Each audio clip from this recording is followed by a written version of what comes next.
હું મારા સલૂનમાં વાવ કાપી રહ્યો હતો. અચાનક એક સુંદર યુવતી તેની નાની દીકરીને લઈને મારા સલૂન. તે જોવામાં બહુ સુંદર હતી. કદાચ તે વિધવા હતી, કારણ કે તેના માથા પર સિંદૂર નહોતું. છતાં પણ તે બહુ સુંદર લાગતી હતી. મેં તેની દીકરીને વાવ કાપવા માટે ખુરશી પર બેસાડી અને તેની માને પૂછ્યું કે વાવ કેવી રીતે કાપવા છે. ત્યારે તે નજીક આવી. અમારી નજરો મોહી ગઈ. તે મારી આંખોમાં જોતી રહી અને અમારા ચહેરા અચાનક એકબીજાની નજીક આવતા ગયા. મિત્રો, આ વિડીયો માત્ર કાલ્પનિક અને શૈક્ષણિક હેતુ માટે બનાવવામાં આવ્યો છે. અહીંયા દર્શાવેલા પાત્રો અને ઘટનાઓ કોઈ વાસ્તવિક વ્યક્તિ કે ઘટના સાથે સંબંધ નથી. નમસ્કાર મિત્રો, મારે એક વાવ કાપવાનું સલૂન છે. મારું ભણતર પૂરું થયા પછી મને નોકરી મળી નહોતી. એ વખતે મેં નક્કી કર્યું કે પોતાનું સલૂન ખોલવું જોઈએ. વાવ કાપવાની કળા મેં મારા એક મિત્ર પાસેથી શીખી હતી. તેણે મને 1-2 મહિનામાં સારી રીતે ટ્રેન કરી દીધો અને પછી મેં મારું પોતાનું સલૂન શરૂ કરી દીધું. ગામ ઘણું મોટું હતું. શરૂઆતમાં દુકાન ઓછી ચાલતી હતી, પણ ધીમે ધીમે લોકો આવવા લાગ્યા. લોકોને મારા દ્વારા કરાયેલા હેરકટ પસંદ આવવા લાગ્યા અને આ કારણથી ભીડ વધવા લાગી. એમાંથી મને સારા પૈસા મળવા લાગ્યા. હવે મારી લગ્ન કરવાની ઉંમર થઈ ગઈ હતી. મારા ઘરના લોકો મારા માટે છોકરી શોધી રહ્યા હતા, પરંતુ ઘરની હાલત નબળી હતી અને જ્યારે લોકો સાંભળતા કે હું નાઈનું કામ કરું છું તો તેઓ સંબંધ આપવા ઇનકાર કરતા. જ્યારે કોઈ પ્રાઇવેટ નોકરી કરતાં વધુ પૈસા મને આ ધંધામાંથી મળતા હતા, તેથી મને આ કામ છોડવાનું કોઈ મન નહોતું.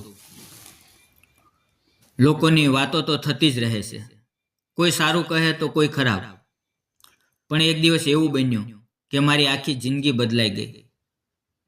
સવારે અંદાજે 11 વાગ્યે એક ખૂબ જ સુંદર સ્ત્રી એક નાની દીકરીને લઈને મારા સલૂનમાં આવી. તે સ્ત્રી એટલી સુંદર હતી કે હું એને જોતો જ રહ્યો.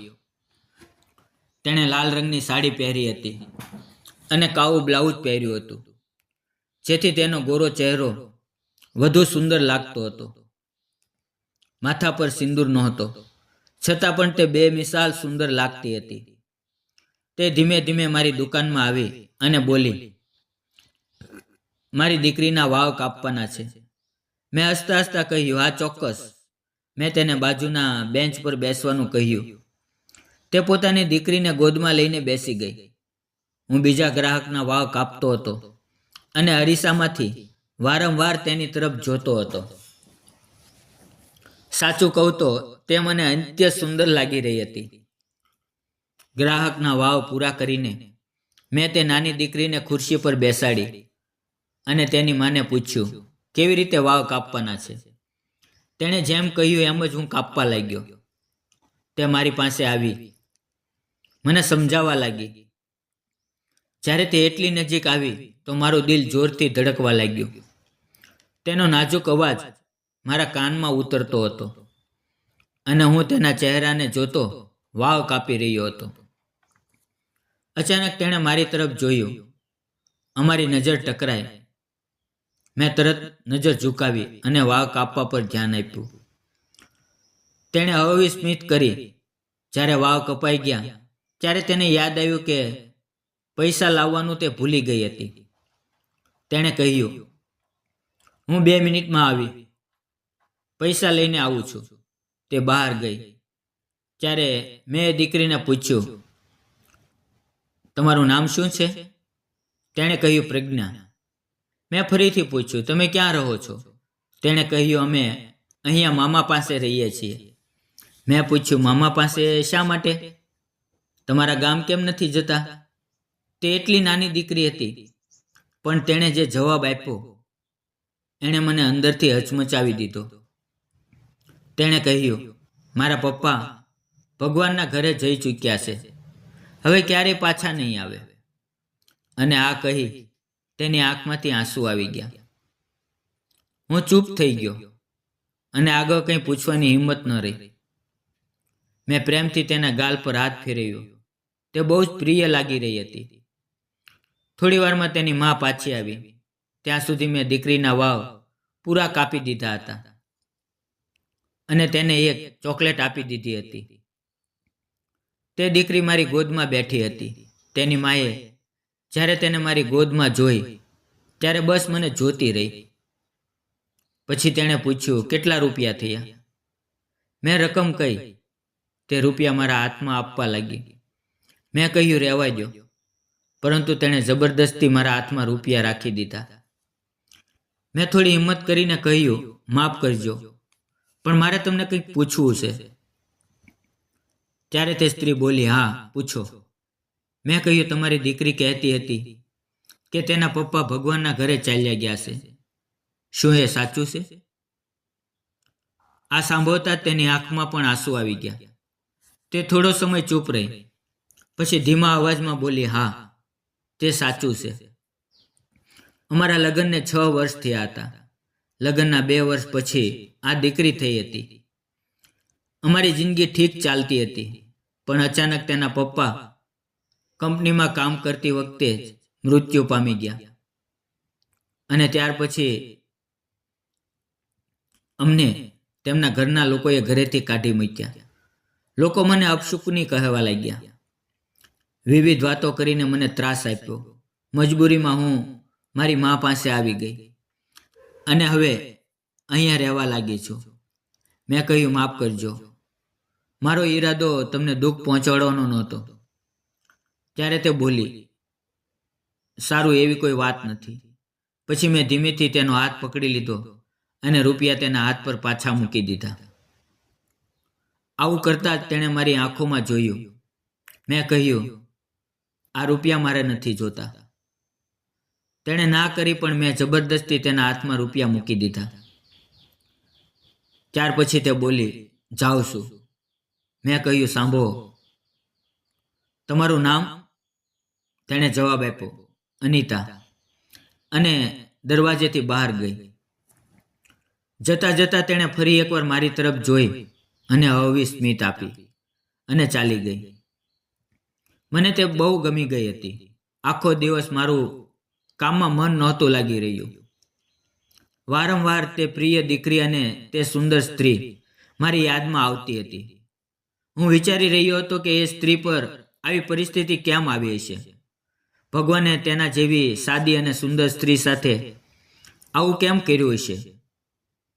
સાંજે જ્યારે ભોજન કરીને હું સૂવા ગયો ત્યારે મારી આંખો સામે તેનો જ ચહેરો ફરતો રહ્યો. મને એને ફરીથી મળવું હતું. તેથી બીજે દિવસે સાંજે 5 વાગ્યે મેં દુકાન બંધ કરી અને સરકારી સ્કૂલની પાસે જઈને બેઠો. તેનું ઘર ત્યાં આસપાસ હતું. અંદાજે 5:30 વાગ્યે તે વાસણ ધોઈ રહી હતી.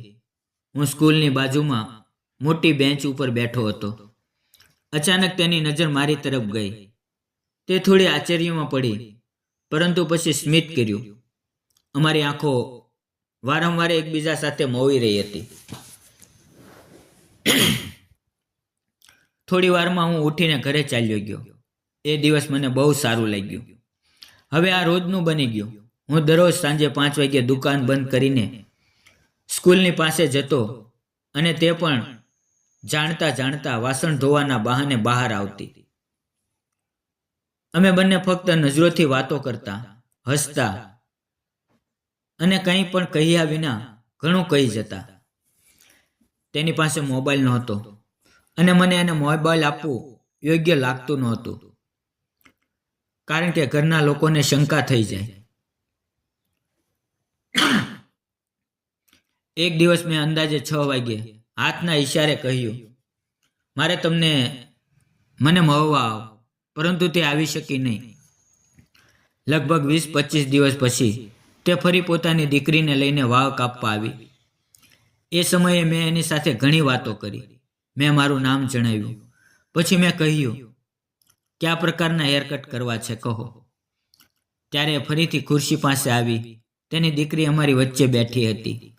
તે મને સમજાવી રહી હતી કે કેવી રીતે વાવ કાપવાના છે. ત્યારે તે ફરી ખુરશીની પાછે આવી. તેની દીકરી અમારી વચ્ચે બેઠી હતી. તે મને સમજાવી રહી હતી કે કેવી રીતે વાવ કાપવા છે અને હું ધ્યાનથી સાંભળી રહ્યો હતો. મેં ધીમેથી તેનો હાથ પકડી લીધો. તેણે મારી તરફ જોયું. અમારી નજરો ફરી ટકરાઈ. થોડા સમય બાદ મેં હાથ પાછો ખેંચી લીધો અને કહ્યું, તમે અહીંયા જ ઊભા રહો, હું વાવ કાપું છું. હવે વાવ કાપતા કાપતા અમારી નજરો ફરી વાતો કરવા લાગી. જ્યારે પણ તે મને સમજાવતી તેનો ચહેરો થોડો આગળ આવતો અને હું ધીમે ધીમે મારો ચહેરો તેની નજીક લઈ જવાની કોશિશ કરતો. તે હસતી અને હું પણ હસતો. એકવાર વાવ કાપતા કાપતા અમારા ચહેરા બહુ નજીક આવી ગયા. મેં વાવ કાપીને તેની દીકરીને 10 રૂપિયા આપ્યા અને કહ્યું, જા ચોકલેટ લઈ આવ.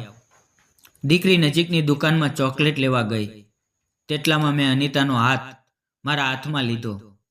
પછી મેં ધીમેથી એને કહ્યું, મને તમે બહુ ગમો છો. હું તમને પ્રેમ કરવા લાગ્યો છું. બરાબર એક દિવસ તેને કોઈ કામસર શહેરમાં જવું હતું.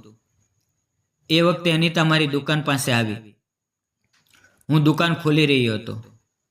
તેણે મારી તરફ જોઈને સ્મિત કરતા કહ્યું, હું શહેરમાં જઈ રહી છું, મારે બેંકમાં કામ છે. મેં સ્મિત કરીને પૂછ્યું, શું હું પણ ચાલું? તે શરમાઈ ગઈ. તેને આ કહેવું હતું પણ સીધા શબ્દોમાં કહી શકી નહીં. તેની આંખોમાંથી જ મને બધું સમજાઈ ગયું. મેં તરત દુકાન બંધ કરી અને કહ્યું, તમે થોડા આગળ જઈને મારી રાહ જુઓ, જેથી અમને કોઈ જોઈ ન શકે. તે આગળ ચાલી ગઈ અને હું બાઇક લઈને પાછો ગયો. મેં તેને બાઇક પર બેસાડી અને બંને શહેરમાં પહોંચી ગયા. બેંકનું કામ પૂરું થયા પછી હું તેને અને તેની નાની દીકરીને લઈને એક હોટલમાં ગયો. ત્યાં બંનેને તેની મનપસંદ ખાવાનું ખવડાવ્યું. તેણે ભરપેટ ખાધું અને ખૂબ ખુશ થઈ ગયા. તેમને ખુશ જોઈને મારું પણ દિલ આનંદથી ભરાઈ ગયું. હોટલની પાસે જ એક પહાડી હતી. મેં એને પૂછ્યું, શું તારે આ પહાડી પર ફરવા જવું છે? તે તરત જ હા બોલી. હું તેને અને તેની નાની દીકરીને લઈને પહાડી તરફ ગયો. રસ્તામાં દીકરી માટે ખાવા પીવાની વસ્તુઓ લઈ લીધી. ધીમે ધીમે ચાલતા અમે ઉપર પહોંચ્યા. ત્યાં ઠંડી હવા ચાલી રહી હતી. મને તેની સાથે હરવું ફરવું બહુ સારું લાગતું હતું. ફર્યા પછી અમે બંને એક મોટા વૃક્ષ નીચે બેસી ગયા. થોડી વારમાં તેની નાની દીકરી ઊંઘી ગઈ. પહાડી પરથી ઉતરતા ઉતરતા મેં અનિતાને કહ્યું, મને તું બહુ ગમે છે. હું તને સાચો પ્રેમ કરું છું અને તારી સાથે લગ્ન કરવા માંગુ છું. તેણે મારી તરફ જોઈને કહ્યું, મારા તો પહેલેથી જ લગ્ન થઈ ગયા છે. શું તમને આ સ્વીકાર હશે? મેં વિના ઝીઝક કહ્યું, હા, મને આ મંજૂર છે. આ સાંભળી તેનો ચહેરો ખીલી ઉઠ્યો. તેણે પોતાની દીકરીને પૂછ્યું, બેટા, તને આ પપ્પા સારા લાગે છે? દીકરી તરત જ બોલી, હા, મને બહુ સારા લાગે છે. મને હંમેશા ખવડાવે છે, મારી સાથે બહુ પ્રેમથી વાત કરે છે. એક ક્ષણે તે દીકરીએ પહેલી વાર મને પપ્પા કહીને બોલાવ્યો. મેં તેના ગાલ પર એક પ્રેમાળ ચુંબન કર્યું. દીકરી ખૂબ ખુશ થઈ ગઈ. મેં અનિતાને કહ્યું, જેટલી તું મને પ્રિય છે એટલી જ તારી દીકરી પણ મને પ્રિય છે. હું એને એક પિતાનો સાચો પ્રેમ આપીશ. આ સાંભળી અનિતાની આંખોમાંથી આંસુ વહેવા લાગ્યા અને તે રડી પડી. હું એને સહારો આપતો રહ્યો. પછીના દિવસે મેં મારા મા બાપને કહ્યું કે મારે અનિતા સાથે લગ્ન કરવા છે અને આ વાત પણ કહી કે તેને એક દીકરી છે. શરૂઆતમાં તેમને થોડું અજીબ લાગ્યું, પણ મારા પ્રેમ અને આગ્રહ સામે તેઓ પણ માની ગયા. પછી હું મારી મા અને પિતા એમ ત્રણેય અનિતાના ઘરે ગયા. ત્યાં તેના ઘરના લોકોને કહ્યું કે હું તેમની દીકરી સાથે લગ્ન કરવા માંગુ છું, જો તમને મંજૂર હોય તો. આ સાંભળીને તેઓ પણ ખુશ થઈ ગયા, કારણ કે તેમની દીકરીને ગામનો જ સારો છોકરો મળવાનો હતો. તે મારા સ્વભાવ અને પરિવારને પહેલેથી જ ઓળખતા હતા. તેમની સૌથી મોટી ચિંતા એ હતી કે તેમની દીકરી વિધવા છે અને નાની દીકરીની જવાબદારી કોણ લેશે. પણ ભગવાને સાચા સમયે સાચો માણસ મોકલી આપ્યો હતો, એટલે તેને કોઈ વાંધો ન આપ્યો. આ રીતે મને તેનું સારું સમર્થન મળ્યું. જ્યારે પણ હું તેમના ઘરે જતો, તે મને બહુ માન, સન્માન અને પ્રેમ આપતા. પરિવારના સભ્યની જેમ રાખતા. લગ્ન પછી અમે બંને ખૂબ ખુશ થઈને રહેવા લાગ્યા. અમારી દીકરી ધીમે ધીમે મોટી થવા લાગી. હવે અનિતા પણ ગર્ભવતી છે, જેને કારણે તે વધુ પ્રસન્ન છે. તેને ફરીથી પતિનો સહારો મળ્યો, જે પહેલેથી છીનવાઈ ગયો હતો. મને સુંદર અને પ્રેમાળ પત્ની મળી છે. તે મારી ઉપર જાન છાંટે છે, મારી દરેક નાની મોટી જરૂરિયાતનું ધ્યાન રાખે છે. અમે બંને ખૂબ જ ખુશ છીએ. મિત્રો, આ વાર્તા તમને કેવી લાગી અમને કોમેન્ટમાં જરૂર જણાવજો. અને જો ગમી હોય તો અમારી ચેનલને લાઇક, શેર અને સબસ્ક્રાઈબ કરવાનું ના ભૂલતા. ફરી મળીશું એક નવા વિડીયોની અંદર. ત્યાં સુધી આવજો. વિડીયો પૂરો જોવા બદલ આપ સૌ મિત્રોનો દિલથી ખૂબ ખૂબ ધન્યવાદ. આવજો મિત્રો.